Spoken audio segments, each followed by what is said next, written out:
సగం అయిపోయింది.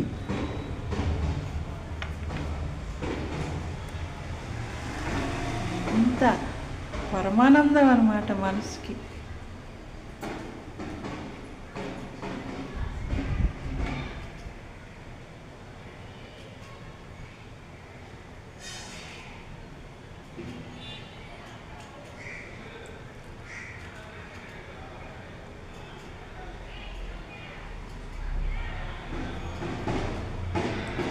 మన భావం ఎంత గొప్పదైతే రిజల్ట్ అంత గొప్పగా ఉంటుంది.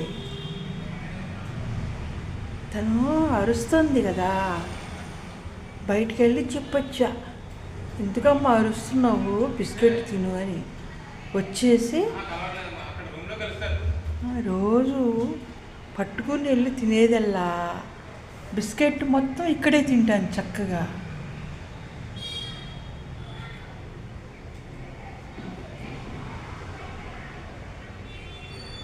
హ్యాపీ.